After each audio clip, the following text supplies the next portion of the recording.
बाँधिएको बाख्राले भोलिमा काटिँदैछु भन्ने थाहा पाएर गर्छ के त? त्यति बाँधिया छैन अझै त्यो प्रयास बाख्रालाई थाहा भयो भोलि मलाई काट्दै के गर्छ बाख्रा? होइन। सुन्नुहोस्, यो बाख्रा चाहिँ बाख्रै होइन। नेपाल भने बाख्रा होइन र नेपाल अझै बाँधिया छैन। त्यो कुरा चाहिँ नि बाँध्न खोज्नेहरूले थाहा पाओस्। प्रत्येक पटकको प्रधानमन्त्री परिवर्तनमा, आइजिपी परिवर्तनमा, सेना प्रमुख परिवर्तनमा वैदेशिक भूमिका हुन्छ, अझै बाँधिया छैन भन्नुहुन्छ तपाईँ? होइन, भूमिका हुन्छ, भूमिका हुन्छ।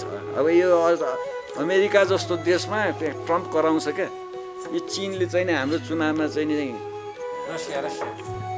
चिनले हाम्रो चुनावमा के अरे प्रभाव पार्यो, रसियाले हाम्रो चुनावै खेल्यो होइन, कराउँछ। प्रयास त हुन्छ नि सबैतिर। अब नेपालीले यो प्रयासलाई यसको चाहिँ नि प्रभावलाई न्यून पार्दै जाने हो। त्यसैले चाहिँ नि यो बजेटमा पो आउन थाल्यो त एमसिसी त होइन। बजेटमा चाहिँ के अंश भेटाउनु भयो? यहाँदेखि यहाँसम्म चाहिँ नि यो बाटो बन्ने, ट्रान्समिसन लाइन बन्ने भनेर त अब भनाइ है। यहाँ त कसैलाई भने अर्थमन्त्रीको कन्टिन्युटी र हिजोको उहाँको बजेट भाषणमा त्यो कुराको ठ्याक्क तपाईँले बुझ्नु भएछ होइन।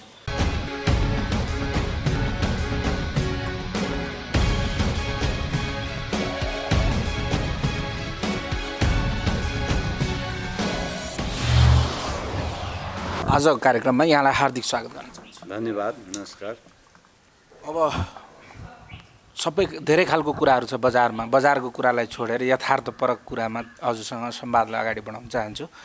जस्तै एमसिसीको कुरा अहिलेसम्म चलि नै रहेको छ होइन। छायामा पार्नको निम्ति विभिन्न घटना परिघटनाहरू आउँछन्। जस्तै अब सीमा विवादको कुरा आयो, यो त अब 100 वर्ष पुरानो कुरा हो, तर बिचमा आयो फेरि चाहिँ जसरी जनताले जुन हिसाबले आवाज उठाएको थियो ओलीजीले पनि त्यही हिसाबले नक्सा ल्याइदिनु भयो।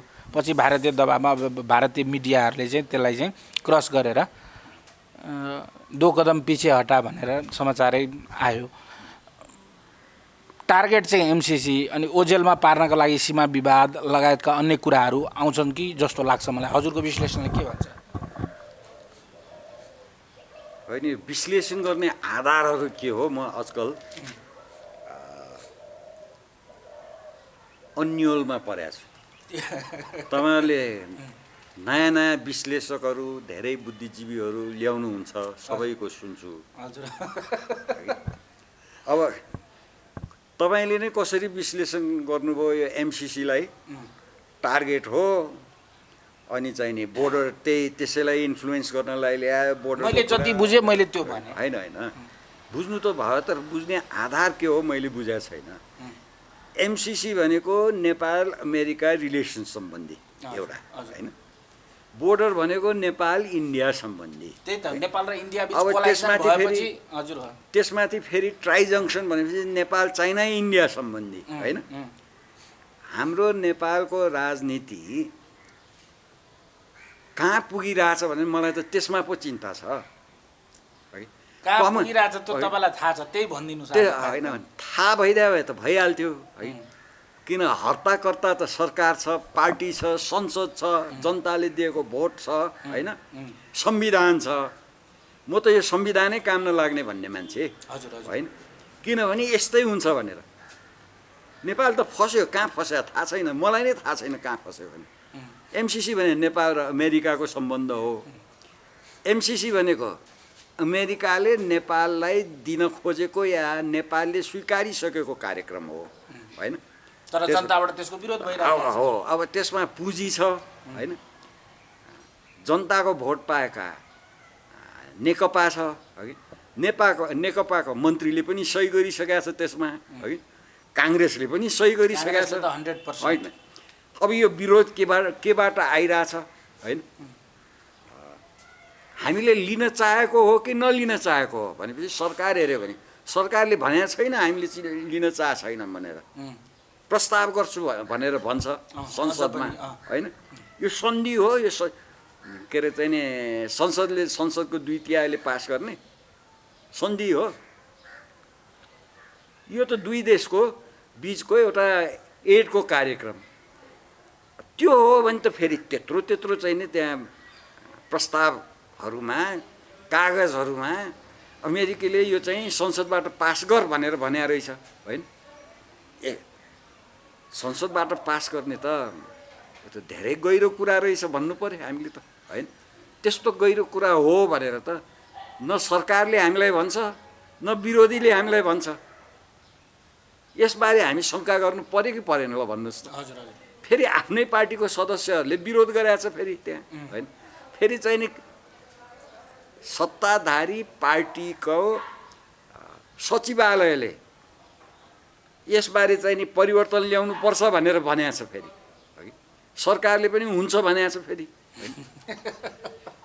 अनि के को आधारमा तपाईँ हामीले चाहिँ नि यो विश्लेषण गर्छौँ भने मेरो भनाइ है। त्यही त तपाईँ त पूर्व मन्त्री होइन, तपाईँको त्यो स्केल छ होइन, त्यो हाइट छ। एमसिसी चाहिँ नेपालको लागि आवश्यक छैन भन्ने खालको मत 99% आयो कि आयो त केही आधारमा आयो होला। हजुर, त्यसका मुद्दाहरू अध्ययन गर्दै जाँदाखेरि राष्ट्रहितमा छैन भन्ने खालको कुरा आयो। अब यो चोर बाटोबाट आएको यो संविधान र गणतन्त्रले चोर बाटोबाट किन एमसिसी ल्याउन खोजिरहेछ भनेर हामी तपाईँ सबै चाहिँ सतर्क हुनु परेन। बजेटबाट घुसाउन लाग्यो रे होइन। त्यो चाहिँ अलि भनेपछि अलिकति नराम्रो बानी लाग्यो कि हाम्रो यो प्रणालीमा कि जे कुरा पनि कि राति 12 बजे कि चाहिँ के अरे चाहिँ चोर बाटोबाट आउन के आउनु लाग्यो चोर बाटोबाट भनेर चाहिँ नि एक्सपर्टहरूको कुरा सुन्दाखेरि त यो त खतरा कुराहरू पनि रहेछ। यो त चाहिँ नि के त भन्दाखेरि अरू देश हाम्रो देशको अरूसँगको चाहिँ नि सम्पर्कमा प्रभाव पार्ने गरी आएछ भनेर भन्छ होइन। त्यस्तो हो भने त हाम्रो आफ्नो स्वतन्त्रता त हामीले गुमाउनु त भएन। तर अझै हामी स्वतन्त्र छौँ र स्वतन्त्र छौँ अझ पनि र त्यसैले चाहिँ नि यो सब चालबाजी चलिरहेछ होइन। त्यसैले चाहिँ नि यहाँ हरेक देशको आफ्नो स्वार्थ नेपालभित्रबाट पछ्याउने अवस्था ल्याउन थालेपछि त्यसको त्यो यो प्रणालीले धान्न सक्दैन भने मेरो भनाइ त त्यही नै हो नि। हाम्रो स्वतन्त्रतालाई खुम्च्याउन थालियो कतै बोर्डरबाट होइन, कतै चाहिँ नि यस्तै सन्धि सर्पणदेखि लिएर सबै कुरा जुन स्थापित जुन अवस्था थियो हाम्रो देशको यो स्वतन्त्र सार्वभौम राज्यको त्यो चाहिँ खुम्च्याउन थालियो। त्यसैले फर्कौँ भने हो मैले। तर तपाईँले फर्कौँ त भन्नुहुन्छ होइन, तर धेरैजसो जनताहरू चाहिँ गणतन्त्रको पक्षमा छन् नि त। गणतन्त्रको पक्षमा भोटबाट पार्टीबाट हो। हजुर। त्यसैले त यो देशको राजनैतिक कार्यकर्ता पार्टीको खल्तीबाट निस्किनु पर्यो भने मेरो भनाइ यहाँ अप्ठ्यारो परिसक्यो होइन। अप्ठ्यारोमा परेको त देखियो नि होइन। एमसिसीको कुरामा देखियो, बोर्डरको कुरामा देखियो होइन। अझै पनि हामी चाहिँ नि यो खेलाँची गर्ने बेला होइन। देशलाई चाहिँ अप्ठ्यारो परिसक्यो भन्ने मेरो भनाइ। त्यो त जनतालाई त अब धेरैजसो चाहिँ तपाईँहरूले जस्तै कम्युनिस्ट पार्टीले धेरै वर्ष लगाएर स्कुलिङ गरेर कार्यकर्तालाई आफ्नो बनाएको छ नि, त्यो रफ्तार त तपाईँहरूमा देखिँदैन नि, खालि भन्नु मात्रै हो। तपाईँहरू भनेको हो, मेरो त पार्टी छैन। तपाईँले मबाट विश्लेषण खोज्या हो। मेरो पार्टी नभए हुनाले होला मेरो विश्लेषण अलि स्वतन्त्र रूपमा छ। कुनै चाहिँ नि पार्टीले मलाई प्रभाव गरेको छैन होइन। त्यो पार्टीमा म भएको मैले चाहिँ नि जुन विचार म पोखिरहेको छु तपाईँहरू समक्ष त्यसमा कुनै विदेशी प्रभाव छैन। मलाई त देश हेर्ने हो। हजुर, मलाई एकजनाले के भन्नुभयो भनेदेखि राजालाई असफल बनाउने हिजोका जुन वरपरका उनका मान्छेहरू थिए नि तिनै आजभोलि कराउँछन् मिडियामा होइन। तिनै 10-20 जना रत्ता पार कता भेला भएर राजा ल्याउनुपर्छ भन्छन्। अब तपाईँ आफै विचार गर्नुहोस् कि राजा ल्याउन खोजेको हो कि के गर्न खोजेको भन्नु। यो चाहिँ राम्रो कुरा। म जस्तो कतिजना मान्छे देख्नुभयो त्यो मन्त्रीहरू त्यहाँ म बोले ठाउँमा होइन। म त साथीहरूले बोलाउँछ जान्छु म है। साथीहरू यहाँ आउँछन्, मेरो ढोका बन्द कहिले पनि भएको छैन है। मैले त सुरुदेखि के भने राजाको मन्त्री हुँदैखेरि पनि है यो चाहिँ नि खतरा भयो, संवैधानिकता गुम्न लाग्यो भनेर भने मान्छे हुँ। मेरो त बोली त फेरिया छैन है। त्यसैले राजाको मान्छे भनेर चाहिँ नि भन्ने हो कि यसले बोल्या यो ठिक हो भनेर भन्ने हो, त्यो चाहिँ हेर्नु पर्यो। तपाईँले मेरो प्रश्नलाई अलिक गहिरो तरिकाले बुझ्नु भएन क्या हो? गहिरो तरिका मैले भन्न खोजेको चाहिँ हिजोका जुन राजाका सल्लाहकारहरू थिए नि, जसले चाहिँ उनलाई राजालाई असफल बनाए, तिनै तत्त्वहरू चाहिँ आज राजा राजा भन्छन्। त्यो कतिको सान्दर्भिक छ, कति सत्यप्रद छ भन्न खोजेको। म असान्दर्भिक हुन तयार छु, तर यो प्रणालीले देश यो कुनामा पुर्याउँछ है भन्ने कुरा मेरो विश्लेषणले उही बेला नै पुगायो हो। यो प्रणालीले नयाँ सामन्तीहरू बनाउँछन्, यो प्रणालीले विदेशी घुसपेटलाई एउटा अर्को सीमामा लग्छ, जसले गर्दाखेरि नेपाललाई अप्ठ्यारो पर्छ है भनेर त्यतिसम्म चाहिँ देखिया हो उही बेलादेखि। तपाईँले यो संविधान काम छैन, यो फाल्नुपर्छ भन्नुहुन्छ। भारतको पनि त्यही मत छ, भारत पनि यो संविधान रुचाउँदैन नि। मिल्यो नि तपाईँहरूको कुरा? अहिले आएर मिल्यो कि होइन? संविधान घोषणा भएदेखि नै भारतको विरोध थियो। नै अहिले त के भने हामीले यो के अरे माओवादीलाई ल्याउनु नै हुने थिएन भनेर भारतीयहरूले भन्न थाले होइन। अब मैले त उही बेलादेखि चाहिँ नि हेर है, यो चाहिँ नि असंवैधानिक काम भयो भनेर भनिरह हो कि। फ्याक्टर्स त उही हो होइन। अब इन्डियनलाई अब के उनले इन्डियनले के खोज्या रहेछ त माओवादीबाट या चाहिँ नि काङ्ग्रेस कम्युनिस्टबाट।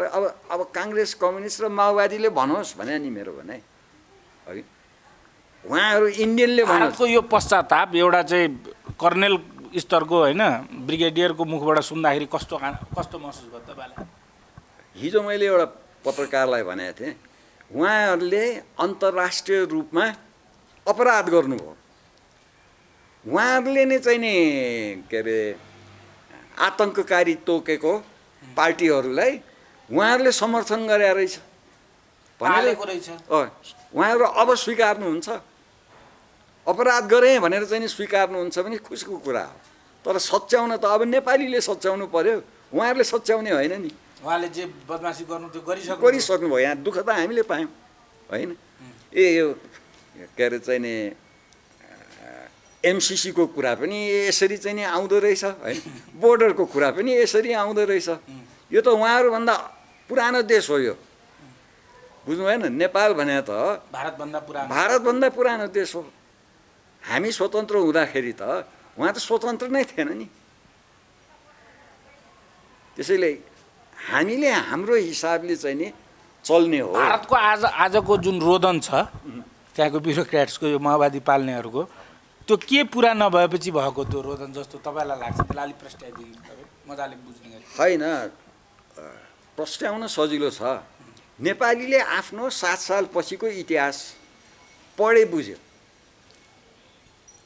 भारतको के किसिमको चाहिँ नि नीति नेपालप्रति थियो र 7 देखि 17 सालसम्म के किसिमको चाहिँ नि लफडाहरू रहिरह्यो यहाँ। किन राजा महेन्द्रले उहाँको कदम चालिबोक्स्यो र महेन्द्रको बेलामा भारतीयहरूले यो राजा महेन्द्रले चिनसँग मिलेर गरे भने जस्तै यसपालि चाहिँ अचम्म यो नक्साको कुरामा त चिनको उक्साहटमा पर्यो भनेर त भारतीयहरू भन्न थाले फेरि है। यो त आफ्नो भूमि आफ्नो नक्सामा पार्ने हो होइन। त्यसमा किन चिनले किन उफार्नु पर्यो हामीलाई? त्यसैले यो उफार्ने बानी भए हुनाले र उफ्रिने र उफार्नेहरूको कुरा मिल्या छैन जस्तो छ। हामी त सोझै कुरा नेपाल र नेपालीको कुरा गर्ने हो। अहिले त सत्ताको लागि कुरा गरे होइन नि मैले। यो प्रणालीमा यो कोही म सत्तामा जाने त होइन। यो प्रणाली ठिक भएन भने छु के सत्ताको लागि त होइन नि, यो त देशको लागि हो। किन जुन औजारहरू हो विश्लेषणको एउटा स्थायी औजारहरू पनि चाहिँ हामीले गुमाउन थाल्यौँ। हाम्रो राष्ट्रहित केमा छ? सरकारले भन्न सक्नु पर्यो यो एमसिसी किन चाहिँ नि चोर बाटोबाट आउन खोज्यो। यो त अमेरिका र नेपालको जहिले पनि खुला चाहिँ नि सम्बन्ध हो भनेपछि दालमा कुछ काला आएछ त्यहाँ भन्ने कुरा। उहाँकै पार्टीका मान्छेहरूले त्यही भन्छन्, उहाँकै पार्टीको मान्छेहरूले विरोध गरिरहेछन्। त्यसको व्यापक विरोध बिहानदेखि बेलुकासम्म गरिरहनु भएको छ। अनि त्यसैले चाहिँ नि यो बजेटमा पो आउन थाल्यो त एमसिसी त होइन। बजेटमा चाहिँ के अंश भेटाउनु भयो? यहाँदेखि यहाँसम्म चाहिँ नि यो बाटो बन्ने, ट्रान्समिसन लाइन बन्ने भनेर त्यो त अब भनाइ है। यहाँ त कसैले कसैलाई भने अर्थमन्त्रीको कन्टिन्युटी र हिजोको उहाँको बजेट भाषणमा त्यो कुराको ठ्याक्क तपाईँले बुझ्नुभएछ होइन। यो त मार्केटमै चलिरहेको कुरा हो, तर कुरा कस्तो अविश्वसनीय बनाइयो नेपालको सरकार, नेपालको प्रणाली। यो हो र यही हो है भनेर भन्न चाहिँ अलिक गाह्रो भयो क्या। अब चाहिँ यस्तो अस्थिर अवस्थामा नेपालको बजेटले नभ्याउने खालको कुराहरू बजेट भाषण मार्फत आइसकेपछि तपाईँले एमसिसी बजेटमा पनि घुसाइयो भनेको मतलब त्यो बजेटले यो परियोजना पुरा हुने खालको आकलन गर्नु तपाईँले? होइन, मैले त अस्ति पनि एमाले भन्नु भएन होइन, कम्युनिस्ट पार्टी नेकपा भन्नु पर्यो होइन। नेकपाको सांसदहरूले त्यसो भने म सुनिरहेको छु। त्यसैले यस्तो अपत्यारिलो अवस्था, यस्तो तरल अवस्थामा यसबारे विश्लेषण गर त भनेर तपाईँहरू मसँग सोध्छ भने त्यो विश्लेषण युक्त छैन, त्यो औजारहरू छैन हामीसँग। यो सबै कुरा चोर बाटोबाट भइरहेको ठाउँमा पत्यारिलो जवाफ मैले दिनै सक्दिनँ, किन मैले पत्याउनु पऱ्यो नि त आफ्नो जवाफ पहिला। यहाँ खेल भइरहेछ, नाटक भइरहेछ। मैले भन्ने त यसरी हो, नाटक भइरहेछ, खेल भइरहेछ, मान्छे नेपाली जनतालाई झुक्क्याइरहेछ, यतिसम्म भन्न सकिन्छ। तपाईँले पनि स्वीकार गर्नुभयो कि माओवादीलाई यसरी यो अवस्थासम्म ल्याइ पुर्याउनु हुँदैन थियो। यदि नल्याइएको भए छत्तिसगढको त्यो इन्डियन माओइस्ट जस्तै हुन्थ्यो होइन अहिलेसम्म यिनीहरू, कि 50 भइसक्यो? खै मैले त स्वीकारेकै छैन। यो तपाईँले किन मलाई मेरो मुखबाट किन भन्नुभयो है? स्टिल स्वीकार्नु नै भएको छैन। दुईचोटि प्रधानमन्त्री भइसके होइन, 3 चोटि के स्वीकार्या छैन भने चाहिँ नि यी माओवादीलाई इन्डियनले सपोर्ट नगरे भए है अहिले सत्तामा आएर यहाँ गणतन्त्र चाहिँ नि घोषणा हुन्छ भनेर त्यो स्वीकारेकै छैन। किनभने त्यो आन्दोलन त्यसको लागि भएकै थिएन, माओवादीको आन्दोलनै थिएन त्यो त के त भने संसदको चाहिँ संसदीय दलहरूले विधिवत विघटित संसदलाई पुनस्थापना गर भनेर जुन आन्दोलन गरे त्यसको लागि महाराज धिराजले छोडी बक्स्या हो, गणतन्त्रको लागि त होइन। त्यसैले मैले त यो प्रणालीलाई असंवैधानिक भनिरहेको छु र यो चाहिँ के भने यसको चाहिँ नि स्थायित्व म देख्दिनँ। किनभने देशै तरल भइरहेको बेलामा स्थायी व्यवस्था हुन्छ। माओवादीबाट वास्तवमा भारत चाहिँ के पाउन चाहन्थ्यो र के पाउन सकेन? यो भारतीयहरूको भारत र चाहिँ नि यो 12 बुँदेवालाहरूसँग सोध्ने तपाईँले यो प्रश्न। अनि त्यसको अध्ययन तपाईँले पनि गर्नुभएको छ? होइन, अध्ययन त गराएको छु मैले त, विगत र वर्तमान हेरेर गर्ने हो अघि। विगतदेखि भारतको एउटा प्रयासै छ होइन। अब 7 सालमा के गरे हामी अब अहिले त प्रश्नमा आइरहेछ। एउटा राम्रो गरेछ है यो गएको 12-13 वर्ष सबै कुरा अब खुलस्त आउन थाल्यो होइन। अब 7 सालमा चाहिँ नि भारतीयहरूले के गरे होइन, 17 सालमा के गरे होइन, त्यस पश्चात चाहिँ नि काङ्ग्रेसले कतिचोटि सशस्त्र आन्दोलन गर्यो होइन, कसरी चाहिँ नि त्यतिखेरको माले भनौँ त्यतिखेरको कम्युनिस्टहरूले टाउको काट्दै हिँडे, कसरी फेरि नयाँ आन्दोलन निस्केर गणतन्त्रतिर गयो, बन्दुक कसरी बोक्यो, यो सबै कहाँबाट सुरुवात भयो त भन्दाखेरि फेरि भारतबाट रहेछ होइन। भारतसँग सुरु युद्ध गर्ने भनेर पनि फेरि भारतैबाट चाहिँ नि सुरु रहेछ होइन। यो त सबै खुलस्त भयो नि। नेपाली जनतालाई अब बुझाउनै पर्ने छैन यी सबै कुरा। धेरै हिसाबमा नेपाली जनता अब सुसूचित भयो। तपाईँहरूको चाहिँ नि ठुलो हात छ यसमा है। किन भन्दाखेरि चाहिँ हिजो टिभीको इन्टरभ्यू भन्दाखेरि चाहिँ नि करोडौँको स्टुडियोमा बस्नु पर्थ्यो होला, अहिले तपाईँ क्यामेरा र माइक लिएर आउनुहुन्छ, युट्युबमा भाइरल बनाइदिनुहुन्छ होइन। मेसेज त गइरहेको छ। छिटो मात्रै होइन, थरीको भयो।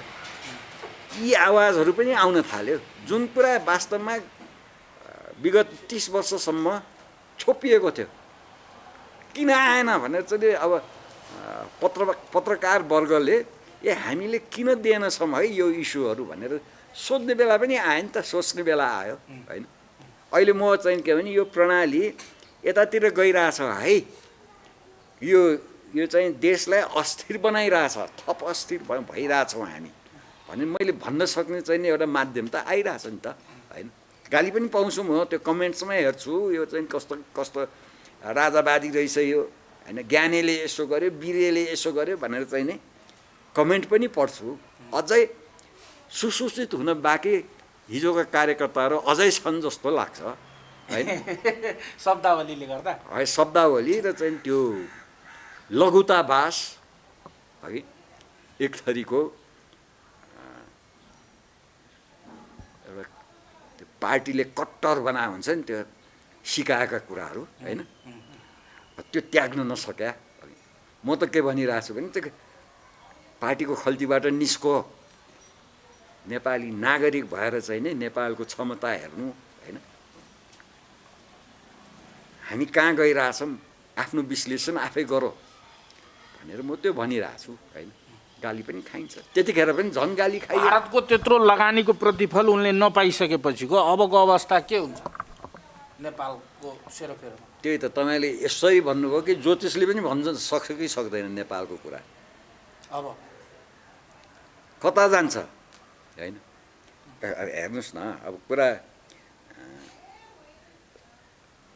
2/3 झन्डै झन्डै लगभग पुगेको सरकार होइन आफूले गर्न खोजे के भनेर भन्न सक्दैन है सरकार र चाहिँ नि सिङ्गो संसद चाहिँ नि एकमतमा छन् कि यो नेपालको नक्सा यो जुन नयाँ नक्सा हो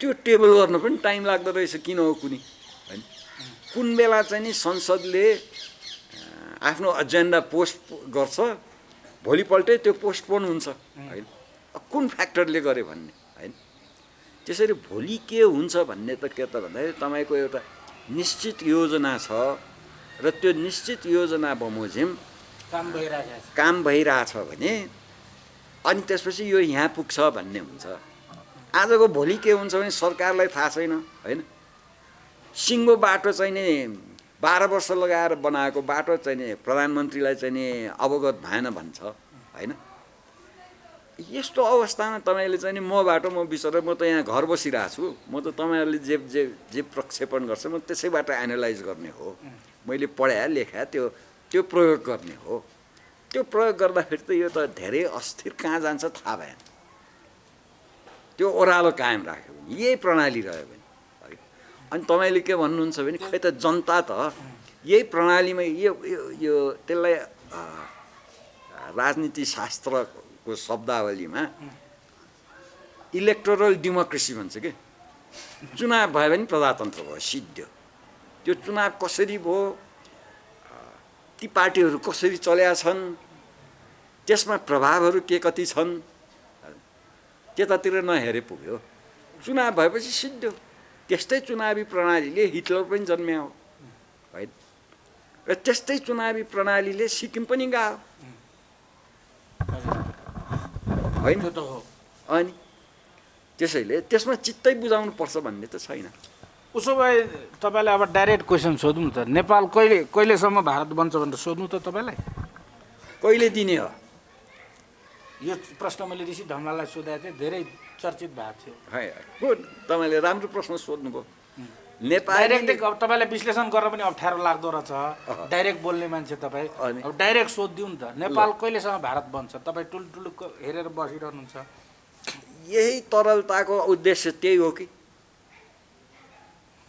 उद्देश्य त्यही हो कि ओह्रालो लाग्ने भनेपछि होइन होइन भने चाहिँ नि उठ्नु पर्यो यो तरलतालाई रोक्नु पर्यो होइन यो चोर प्रणालीको चाहिँ नि राजनीति बन्द गर्नु पर्यो किनभने एकजना विश्लेषकले हिजो मात्रै मेरो अन्तर्वार्तामा के भन्नुभएको छ भने जसरी तिब्बत खाँदाखेरि इन्डियाले चुइँ बोलेन त्यसको परिणाम के हो भने सिक्किम खाँदाखेरि भारतले चाइनाले पनि केही बोलेन चाइना र इन्डियाको जेन्टलम्यान एग्रिमेन्ट के छ भने म तिब्बत लिन्छु, उतातिर भुटान, नेपाल र सिक्किम तिमी जे गर्न मन लाग्छ गर भन्ने खालको जेन्टल एग्रिमेन्ट छ। अब यहाँ धेरै उफ्रेर केही हुँदैन, एटलिस्ट ढिलो चाँडो हो भनेर भन्नुहुन्थ्यो। के भन्नुहुन्छ? तपाईँको फ्रस्ट्रेसन पनि त्यही अवस्थाको देख्छु म, तपाईँ जतिको मान्छेको।